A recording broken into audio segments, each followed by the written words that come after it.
Muito bem, queridos. Romanos capítulo 9, eu vou ler na Almeida atualizada, um pouquinho diferente do que você tem aí, porque ela dá mais, numa palavra mais contemporânea dos nossos dias, tá bom? Acompanhe aí. Diz o seguinte: digo a verdade em Cristo, não minto, e a minha consciência confirma isso por meio do Espírito Santo. Sinto grande tristeza e tenho incessante dor no coração, porque eu mesmo desejaria ser amaldiçoado, separado de Cristo, por amor de meus irmãos, meus compatriotas segundo a carne. São israelitas, a eles pertence a adoção, assim como a glória, as alianças, a promulgação da lei, o culto e as promessas. Deles são os patriarcas e também deles descende o Cristo, segundo a carne, o qual é sobre todos, Deus bendito para sempre. Amém. E não pensemos que a palavra de Deus falhou, porque nem todos os Israel são de fato israelitas, nem por serem descendentes de Abraão são todos filhos, pelo contrário, por meio de Isaque será chamada a sua descendência, isto é, não são os filhos da carne que são filhos de Deus, mas os filhos da promessa é que são contados como descendência, porque a palavra da promessa é esta: por esse tempo voltarei e Sara terá um filho. E isso não aconteceu somente com ela, mas também com Rebeca, ao conceber de um só, de Isaque, nosso pai, e os gêmeos ainda não eram nascidos e nem tinham feito bem ou mal, para que o propósito de Deus quanto à eleição prevalecesse, não por obras, mas por aquele que chama. Quando foi dito a Rebeca: o mais velho será servo do mais moço, como está escrito: amei a Jacó, porém desprezei Esaú. Que diremos então? Que Deus é injusto? De modo nenhum, pois ele diz a Moisés: terei misericórdia de quem eu tiver misericórdia, e terei compaixão de quem eu tiver compaixão. Assim, pois, isto não depende de quem quer ou de quem corre, mas de Deus, que tem misericórdia. Porque a Escritura diz a Faraó: foi para isso mesmo que eu levantei, para mostrar em você o meu poder e para que o meu nome seja anunciado em toda a terra. Logo, Deus tem misericórdia de quem quer e também endurece a quem Ele quer. Mas você vai me dizer: por que Deus ainda se queixa? Pois quem pode resistir à sua vontade? Mas quem é você, caro amigo, para discutir com Deus? Será que o objeto pode perguntar a quem o fez: por que você me fez assim? Será que o oleiro não tem direito sobre a massa para do mesmo barro fazer um vaso de honra e outro para desonra? Que diremos? Se Deus, querendo mostrar a sua ira e dar a conhecer o seu poder, suportou com muita paciência os vasos de ira preparados para destruição, a fim de que também desse a conhecer as riquezas de sua glória nos vasos de misericórdia, que de antemão preparou para a glória. Estes vasos somos nós, a quem também chamou, não só dentre os judeus, mas também dentre os gentios. Como também diz em Oséias: chamarei de meu povo ao que não era meu povo, e de amada a que não era amada. E no lugar em que lhes foi dito: vocês são meu povo, ali mesmo serão chamados filhos do Deus vivos. Mas Isaías clama a respeito de Israel: ainda que o número de filhos de Israel seja como a areia do mar, o remanescente é que será salvo, porque o Senhor cumprirá a sua palavra sobre a terra de forma plena e breve. Como Isaías já disse: se o Senhor dos exércitos não tivesse deixado descendência, nós nos teríamos tornado como Sodoma e semelhantes a Gomorra. Que diremos então? Que os gentios que não buscam a justificação vieram alcançá-la, a saber, a justificação que decorre da fé, e que Israel, que buscava a lei de justiça, não chegou a atingir essa lei. Por quê? Porque não buscou pela fé, mas como que por obras, e tropeçaram na pedra de tropeço, como está escrito: eis que põe em Sião a pedra de tropeço e rocha de ofensa, e aquele que nela crê não será envergonhado.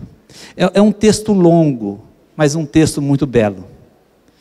Porque é um texto que mostra como que Deus alcança o povo além de Israel. E nós vamos meditar nisso essa noite. Eu quero começar contando uma história. Quando eu fiz o curso bíblico, o primeiro ano na Palavra da Vida, havia um programa de evangelismo, e esse programa acontecia no centro de São Paulo, de forma criativa. O evangelho era apresentado, as pessoas na rua, na praça pública, e ali muitas pessoas passando bem no centro da cidade, e na sequência aquelas pessoas que demonstravam interesse pelo evangelho, nós aproximávamos dela e começavam a conversar com elas. E eu tive várias oportunidades de conversar com muitas pessoas. E o que acontecia é que às vezes, e muitas vezes eu perguntei, por que Deus deveria te aceitar no seu céu? Por que Deus deveria receber você para morar com Ele? E a resposta, muitas vezes era, porque eu não roubo, porque eu não mato, e porque eu não desejo mal para as pessoas.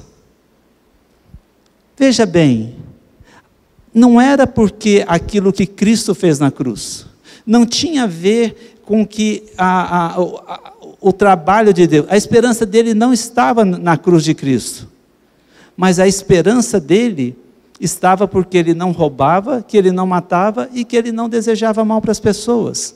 E você perguntava, mas você tem certeza que você irá para o céu? E ele falava, olha, ninguém sabe, né? Mas eu faço a minha parte. Eu tenho mérito. Eu tenho algo que pode me dar a possibilidade de um dia estar no céu. E sabe de uma coisa? Ter mérito para a salvação não é algo dos nossos dias. Acreditar que existem coisas que eu faço que podem me dar a oportunidade de estar eternamente com Deus no céu, vem desde os tempos bíblicos. Paulo, na carta aos Romanos, ensina que os verdadeiros filhos de Deus não são os filhos por fazerem parte daquele povo, mas são porque eles confiam no Senhor, porque eles têm fé em Deus. Não é porque eles pertencem, não é porque eles praticam, porque eles pertencem à nação, porque eles praticam aquilo que a nação mandava, mas porque é somente pela fé. Somente faz parte do povo aquele que uns dias foram escolhidos por Deus, não por aquilo que eles faziam, ou porque eles pertenciam, mas pela livre, amorosa, bondosa, graciosa vontade de Deus. E não há ninguém que busque a Deus sem que primeiro tenha sido alcançado por Deus. Então Paulo mostra na carta, ele desenvolve nos primeiros 8 capítulos, ele vai mostrando que, olha, o judeu não é aquele que é porque tem uma identidade judaica, mas ele é porque ele tem fé no Senhor. E ele vai mostrando como a nação de Israel, nos capítulos de 1 a 8, havia perdido não perdido, porque de fato ele vai mostrar que nem todos são israelitas. Por quê? Porque não dependia dele fazer parte, não dependia dele pertencer à nação. Como às vezes o pessoal pensava. Daí no capítulos 9 até o 11, o que ele faz? Ele mostra como o fazer parte dessa nação, fazer parte do povo de Deus, foi estendido aos gentios. E como isso alcança a nós aqui hoje. Se nós estamos aqui hoje, foi porque por meio da nação veio Jesus, esse guarda-chuva foi ampliado e essa graça nos alcançou. Agora Paulo tem o cuidado de dizer o seguinte, olha, eu não estou inventando. Quando você lê, e eu fiz questão de ler tudo, ele vai embasando, não numa inovação da sua mente, ele não está criando alguma coisa nova, mas de fato, ele era credenciado pelas Escrituras. Ele menciona Oséias, ele menciona Isaías, é o cumprimento da promessa feita aos pais, era a proclamação que o caminho de Deus para a justiça era por meio da fé, e que isso foi ampliado para um povo além de Israel. E Abraão foi abençoado, porque nele começou, e para que isso se crescesse e alcançasse todos os povos. Quando a gente sai desse macro e começa a olhar agora um pouco mais especificamente no contexto de Romanos, Paulo era um perseguidor da igreja. Ele pertencia ao sistema religioso judaico, ele zelava, ele defendia a lei. Paulo entendia que Cristo e os cristãos deviam ser perseguidos, porque esse povo era blasfêmia contra Deus. Eles blasfemavam contra Deus, eles representavam um ataque à fé judaica. E eles, por viverem assim, eles tinham o risco de trazer sobre a nação de Israel punição. Então, Paulo, o que ele é? Ele persegue a igreja. Ele é um estudioso, ele é alguém que zela. Então, por que Paulo muda? A conversão de Paulo, essa mudança, ela não foi simples e tranquila. De fato, somente aconteceu porque Cristo, o que faz? Invade o coração de Paulo. Ele está perseguindo a igreja e Deus invade, Jesus invade o coração de Paulo. E aí, os olhos de Paulo são desvendados, e aí ele entende que Cristo é o verdadeiro Cordeiro de Deus, o Cordeiro perfeito de Deus, que tira o pecado do mundo. Que Cristo é o Cordeiro de Deus prometido lá no Éden. E agora, ele começa a entender que aquele tempo está se cumprindo na pessoa de Cristo. Judeus, eles eram a nação, o povo escolhido de Deus, baseado nas promessas feitas a Abraão. Porém, o povo vivia distante de Deus, andando em idolatria, abandonando a Deus, quebrando o pacto. Descansavam no entendimento equivocado de que o pertencer à nação de Israel os faziam filhos de Deus. A confiança neles estava na sua identidade nacional. A sua identidade nacional era a suficiência para a sua salvação, eles pensavam assim. Paulo então aponta o dedo na ferida da rejeição de Deus por eles. Paulo vai lá e diz, que mostra para eles, nesses primeiros capítulos, como o plano de Deus havia uma eleição, havia uma escolha, desde os descendentes de Isaac, depois de Jacó, e que tinha uma comunidade, e que agora era ampliado para os gentios. Então, depois de dizer tudo isso, ele faz uma declaração fortíssima. Ele diz o seguinte: digo a verdade em Cristo, não minto, e a minha consciência confirma isso por meio do Espírito Santo. Ele começa o versículo 1 com uma palavra forte. Ele chama Deus por sua própria testemunha. Porque o que ele iria dizer ali é alguma coisa isenta da vontade dele. Isenta de alguma possibilidade dele querer falar contra os judeus. De qualquer sentimento perverso, de má intenção.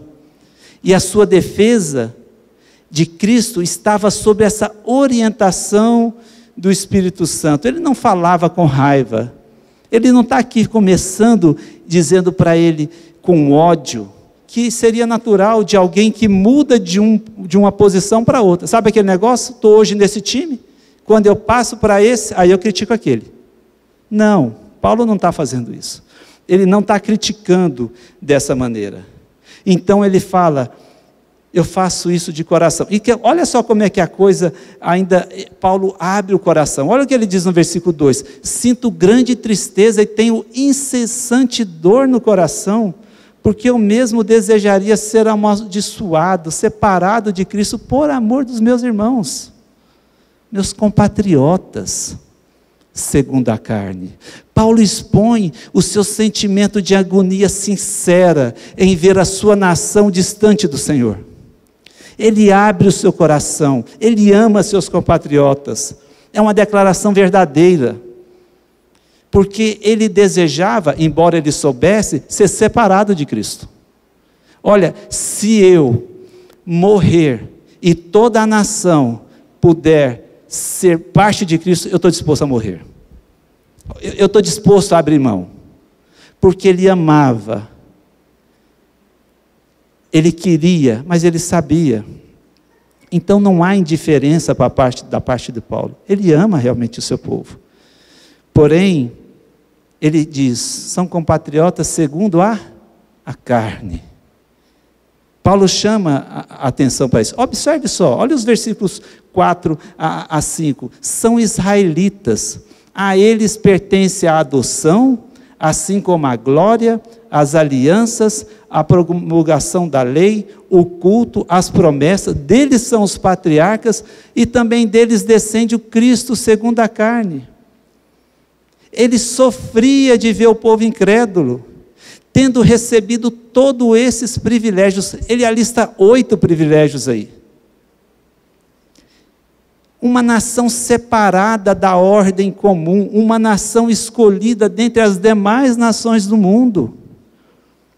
Embora eles tivessem esses privilégios, a desobediência deles anulavam as vantagens que Deus dava a eles. Eles tiveram privilégios, sim, porém esses privilégios sem Cristo não eram nada, não tinha valor algum. A eles pertenciam a adoção. Olha, Israel foi chamado de quê? De filho. Deuteronômios 14:1, Oséias 11:1, Isaías 43:6. E se você colocar na sua uma pesquisa, você vai achar um monte.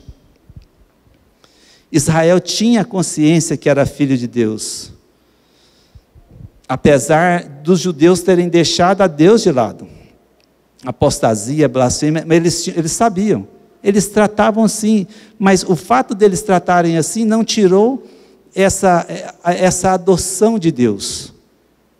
Fala que deles era uma glória. Olha o que Calvino diz: glória significa a excelência com que o Senhor exaltou esse povo acima de todas as demais nações, tanto pelas muitas e diferentes formas, como pela habitação em seu seio. Deus se manifestou no meio dessa nação, seja por meio da arca, seja por meio da sua demonstração de poder, socorrendo, guardando. Ele diz mais, as alianças, as promessas, Deus entrou em pacto com esse povo, com deveres, com obrigações, promulgação da lei. Eu fiquei pensando, Deus era o legislador da nação. A legislação deles não foi feita por homens corruptos, interessados, mas pelo próprio Deus. Gente, vocês já passaram, parem para imaginar isso. O culto ensina como cultuar. Os patriarcas, o povo era descendente de homens como Abraão. A honra na história de Israel, a honra por ter esses patriarcas, por ter esses homens. E por fim ele fala, e também deles descende o Cristo. Sem dúvida, esse era o privilégio supremo. Os judeus eram uma nação preeminente, sobre todas as nações.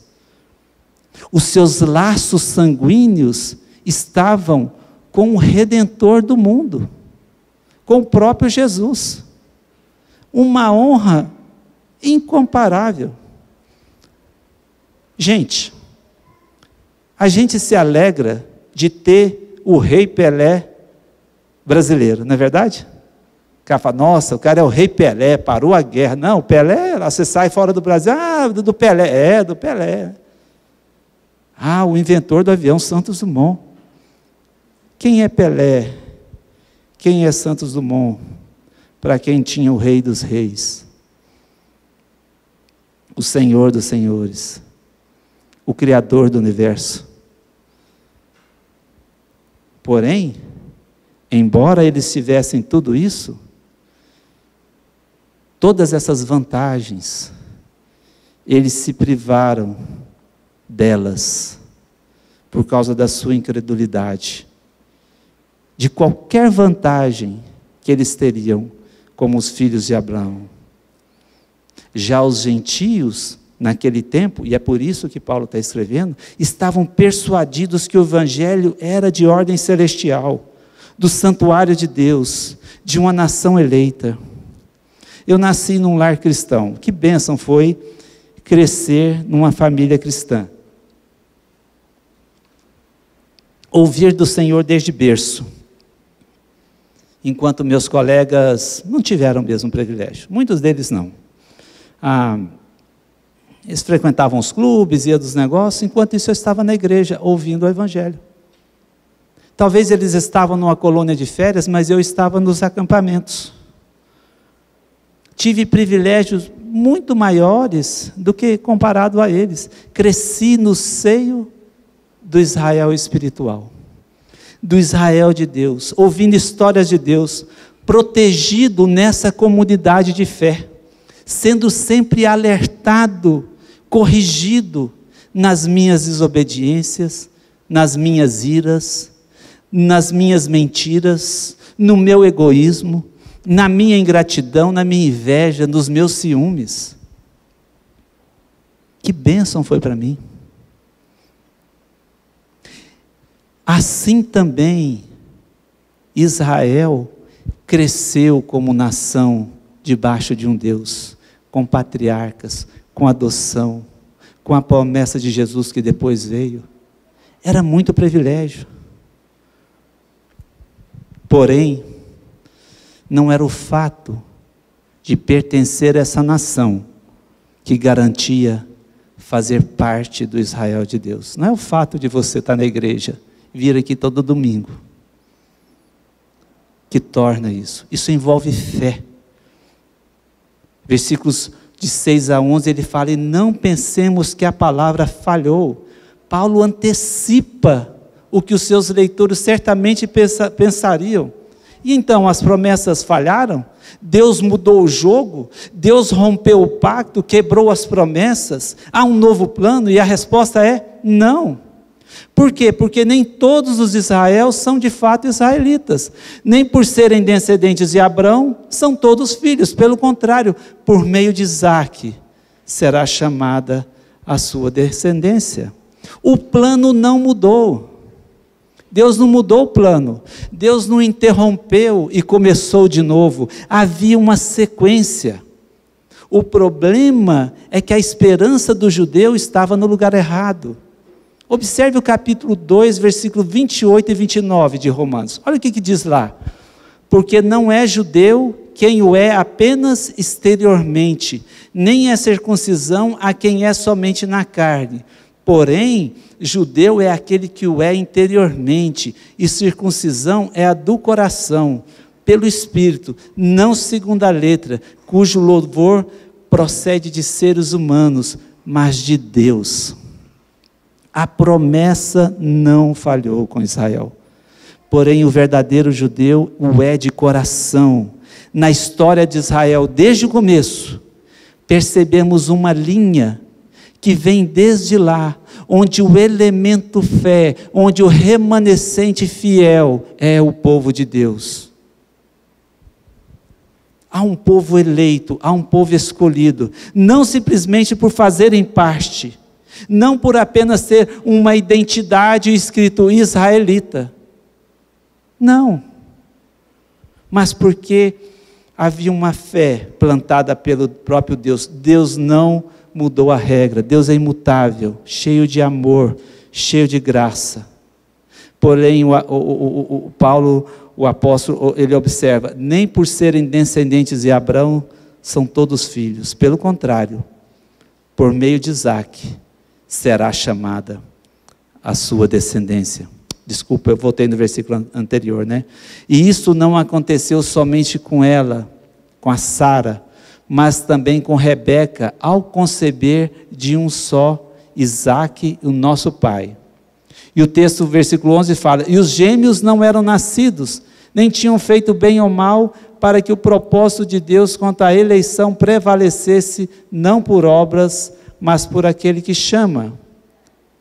Quando foi dito a Rebeca, o mais novo servirá, o mais velho servirá ao mais novo, como está escrito, amei a Jacó, porém desprezei a Esaú. Observa bem o que havia acontecido. Deus promete uma descendência por meio de Isaque. Deus promete através da herança, e você já vê uma delimitação, porque Deus escolhe Isaque, mas não Ismael. Mas aí talvez você vai pensar, e a gente pensa, tá, os dois são filhos dele, mas um é o prometido. E a gente vai dizer, ok, existe uma distinção aqui, entre Isaque e Ismael. Mas o que dizer de Rebeca, que concebeu do mesmo pai os gêmeos, Esaú e Jacó? Os gêmeos não eram nascidos, Jacó e Esaú eram filhos da promessa, não havia postura, não havia caráter, não havia ainda qualquer obra que eles pudessem ter feito para que Deus escolhesse um, porém um é escolhido, o outro é rejeitado. Mais uma delimitação. Assim, Paulo vai mostrando que dentro mesmo da nação de Deus, Israel, ele escolhe um e rejeita o outro. O que caracteriza o povo é o chamamento. E isso certamente levantaria um questionamento sobre a justiça de Deus. O versículo 14, então o que diremos? Que Deus é injusto? Paulo responde, de modo nenhum. Pois ele diz a Moisés, terei misericórdia de quem eu tiver misericórdia, e compaixão de quem eu tiver compaixão. A retidão de Deus poderia ser colocada em jogo aqui, por causa da maldade da mente humana, sempre pronta para atacar a Deus, sempre pronta para responsabilizá-lo, sem perceber a sua cegueira. Olha só, esse comentário do Bruce, eu vou pedir para projetar, está aí na tela, né? Olha só o que ele diz. Se Deus não revela os princípios segundo os quais Ele faz a sua escolha, se Deus não diz para nós os motivos pelos quais Ele faz a sua escolha, isto não é razão para pôr em dúvida a sua justiça. Não é porque Deus não diz por que Ele escolheu um e rejeitou o outro para nós, que nós devemos questionar a sua justiça. Ele é misericordioso e compassivo, porque sua vontade o é. Essa é a essência dele. A qualidade da misericórdia não é imposta à força, muito menos quando é Deus que mostra misericórdia. Pois se fosse compelido por alguma coisa alheia a Ele a ser misericordioso, não somente a sua misericórdia, mas também Ele mesmo deixaria de ser Deus. Percebe? Se Deus fosse compelido a usar do mesmo padrão para todo mundo, havia alguma coisa maior do que Ele que o forçasse a fazer isso. Então, consequentemente, ele não seria Deus. Quando Deus usa de misericórdia, Ele faz por sua liberdade, por sua liberalidade. E isso não faz de Deus injusto. Paulo enfatiza que há uma soberania divina da eleição. Terei misericórdia de quem eu tiver misericórdia, e pronto.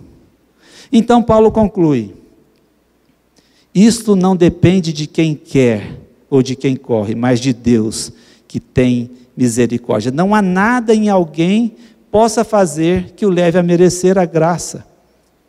Ser contado entre os eleitos de Deus independe da vontade e do esforço. Não depende disso, é graça. Não adianta ser judeu. Se Deus não inclinar favoravelmente e mover o coração, nada acontece. Essa escolha é divina, e na teologia nós chamamos isso de quê? Eleição incondicional. Não depende da condição, não depende de mérito, não depende de você escolher ou não, de sua vontade, do seu esforço, somente pela graça e misericórdia. Mas sabe de uma coisa? Nós nos esquecemos disso. Nós agimos como se dependesse de mérito. Fazemos coisas para sermos aceitos por Deus. Eu estou precisando ir na igreja, senão Deus vai ficar bravo comigo. Como se Deus precisasse da sua presença na igreja. Eu que preciso estar na igreja, porque eu preciso da presença dele, eu preciso cultuá-lo, eu preciso estar com ele. E nós começamos a achar, eu vou fazer isso para Deus não ficar bravo. E começamos a querer colocar Deus numa caixinha, como se Ele fosse algo que eu até manipulasse. Você já viu aquela expressão? Só falta ser crente. Esse cara tem tudo. Não tem nada, gente. Se o Senhor não se inclinar para nós, não há nada. Não há nada que a gente possa fazer. Os israelitas se afastaram de Deus por buscarem na lei o meio de sua salvação e não na fé. Versículos 19 a 18 conta a história de Faraó. Faraó, Deus o levantou para mostrar nele, ele fala, para mostrar em você o meu poder, no versículo 17, para que o meu nome seja anunciado entre a terra. E ele diz, eu terei misericórdia de quem quer, e também, Deus tem misericórdia de quem quer, e endurece quem Ele quer. Paulo mostra que Ele elege vasos, tanto para a honra quanto para a desonra. Onde Ele quer derramar misericórdia, Ele derrama, onde Ele quer endurecer, Ele endurece, para cumprir o quê? Os seus propósitos. E Ele não é injusto quando faz isso. Deus levou o Faraó, levantou a Faraó, elegeu ele, para prender aquela nação, deixar o seu coração, endurecer o coração, para que ele não libertasse Israel. Para que isso? Para que cumprisse o propósito dele. Deus usou o Faraó para mostrar o seu poder, para mostrar a sua misericórdia e o seu favor para com o povo. Mas aí, Paulo diz, a pessoa vai dizer, mas você vai dizer, por que Deus ainda se queixa? Por que Deus ainda está reclamando? Pois quem pode resistir à sua vontade? Se Deus faz assim, então por que Ele reclama da nossa conduta? Porque Ele fala que a gente está pecando, porque se ninguém resiste à vontade dEle, Ele faz. Mas Paulo mais uma vez antecipa o questionamento dos ímpios. Ele diz,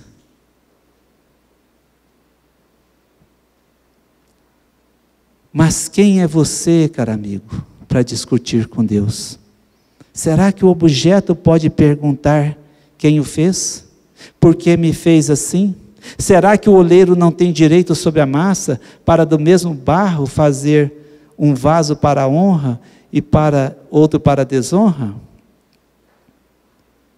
Paulo chama os seus acusadores, os acusadores de Deus, que pensam que pode discutir com Deus. Ele fala, cara, se enxerga. Quem é você para se colocar em pé de igualdade com Deus? Quem é você para querer pôr o dedo na ponta do nariz de Deus e dizer, assim é fácil, Deus? Enquanto esses homens deveriam chegar tremendo diante de Deus e clamar por misericórdia, quem é você? Paulo diz, é apenas um barro nas mãos de um oleiro. Não tem direitos. Paulo usa uma comparação absurda. Já imaginou a cena? O oleiro está lá e o barro fala, não é assim que você vai fazer. Você tem que fazer assim. Não quero ser uma bacia, eu quero ser um vaso. Absurdo. Isso simplesmente não acontece. Por quê? Porque o valor do oleiro é infinitamente superior ao do barro. O valor do oleiro é muito maior do que o valor do barro. Deus não é carente ou frágil, Ele age com retidão. Deus não age de maneira desordenada, Ele é justo. Ele não trata os homens como trata, porque Ele é um Deus que tem temperamentos, hoje eu ajo assim. Não, Ele age baseado na sua justiça, Ele age baseado no seu amor, no amor que levou Cristo à cruz. Ele age baseado na sua retidão, na sua graça. E não há nenhum mérito no barro. E aí no versículo 22 ele fala, que diremos se Deus, querendo mostrar a sua ira e dar a conhecer o seu poder, suportou com paciência os vasos de ira, preparados para a destruição. Ele fala, olha, Deus age como lhe apraz. Usou gentios para cumprir seus propósitos, usou os judeus, suportou os judeus em alguns momentos, para cumprir os seus propósitos. Olha esse outro comentário do Bruce, de novo. Ele diz, justamente porque é graça, ninguém tem direito a ela, e ninguém pode exigir que Deus dê explicação dos princípios pelos quais dá sua graça, ou exigir que Ele o dê de modo diverso daquilo pelo qual o faz. Em sua soberania, a graça pode impor condições, mas não pode ser submetida a condições. Deus pode dar as regras por dar a graça, mas as regras não podem ser submetidas às condições. É a mesma coisa de você ter um sorteio lá, para os 3 primeiros que chegarem lá no estabelecimento, vai ganhar tal e tal coisa. Aí todo mundo fala, não, está errado isso daqui, tem que dar para todo mundo. Eu sei que é um exemplo fraco, né? Comparar isso a Deus. Mas é exigir aquilo que Deus nos dá gratuitamente. E querer pôr o dedo no nariz de Deus. Sabe, gente, Deus suportou com muita paciência os vasos de ira, para cumprir os seus propósitos, versículo 22. Quando a gente lê dos versículos 25 a 29, Paulo pega histórias do Antigo Testamento para explicar. E eu quero chamar a atenção à história de Oséias. Olha só. Oséias foi um profeta que Deus ordenou que ele se casasse com uma prostituta, e que ele vivesse com ela, e tivesse filhos com ela. Ela abandonava ele, ia para o prostíbulo, ele ia lá, trazia ela para casa de novo. Ela fazia as coisas erradas, e Deus falava, não, Oséias, continua com ela, porque pela vida de Oséias com a prostituta, ele queria mostrar como Israel agia. E o primeiro filho que Oséias teve com Gomer, chamou Jezreel, que significa Deus semeia. Oséias acreditava que ele era seu filho. Os outros 2, Oséias, não, esses 2 eu sei que não são meu filho. E aí Deus manda colocar o nome de um de Lo-Ruama, que significa sem compaixão, e do outro Lo-Ami, que significa não povo meu. Filhos gerados por Gomer, fora do relacionamento com ele. E Deus fala que era assim que Israel estava, em prostituição, adorando outros deuses. E ele ilustra como ele suportou Israel pacientemente. Por quê? Para que esse evangelho chegasse a mim e a você aqui hoje. Isaías mostra que havia, durante todo o tempo, um remanescente fiel. E ele termina dizendo: que diremos então? Que os gentios que não buscavam a justificação vieram alcançá-la? A saber, a justificação que decorre da fé, e que Israel, que buscava a lei, não chegou a atingir essa lei. Por quê? Porque não buscou pela fé, mas como que por obras. Paulo demonstra que há uma responsabilidade humana. Apesar de Deus ser quem escolhe, apesar de, como lemos hoje à noite aqui, de estarmos mortos nos nossos delitos e pecado, o homem é responsável nessa decisão. Há uma tensão difícil de nós entendermos, pois de um lado, somente os eleitos, incondicionalmente, são predestinados e um dia estarão para sempre com o outro. Porém, os não eleitos são responsáveis por rejeitarem a Deus. Então Deus não é injusto, há uma rejeição por parte do homem, e aqueles que o aceitam foram por eles tocados. Difícil isso entrar para nós, né? O reverendo Augusto Nicodemos contou uma vez que o sogro dele estava ilustrando isso da seguinte maneira, eu achei muito interessante, pois ele dizia o seguinte: é como nós estivéssemos numa grande caminhada e tivesse uma porta grande, e nessa porta tivesse escrito assim, o versículo de Mateus 11, 28, vinde a mim todos vós que estáis cansados e sobrecarregados, que eu vos aliviarei. Você olha para aquilo lá e falou: eu vou entrar aqui.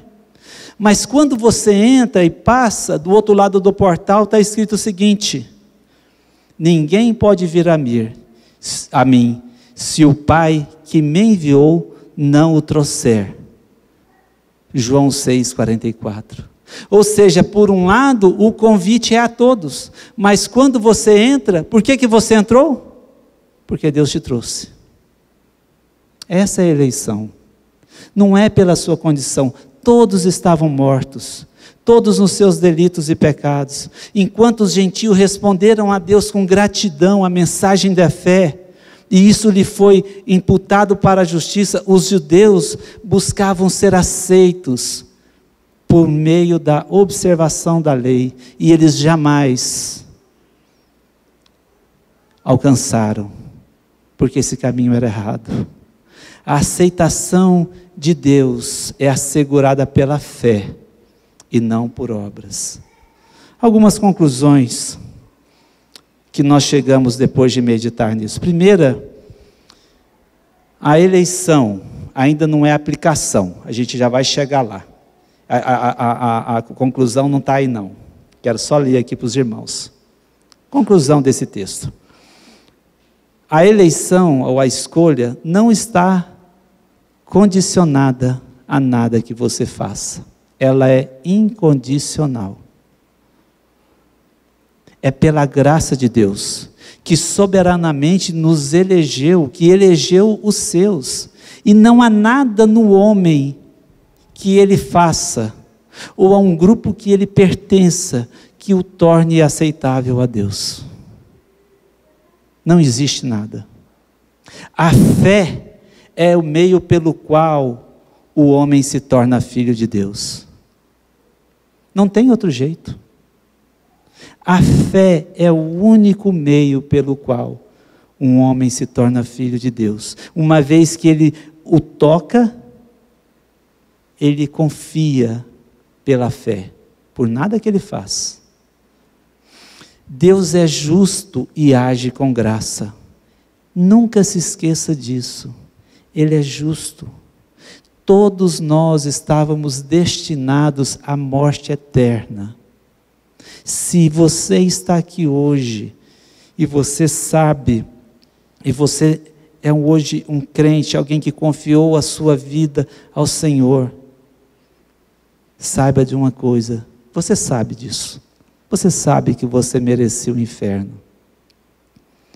e saiba que você está aqui hoje, não porque você é bom, mas porque Deus é bom, porque Ele te alcançou. Queria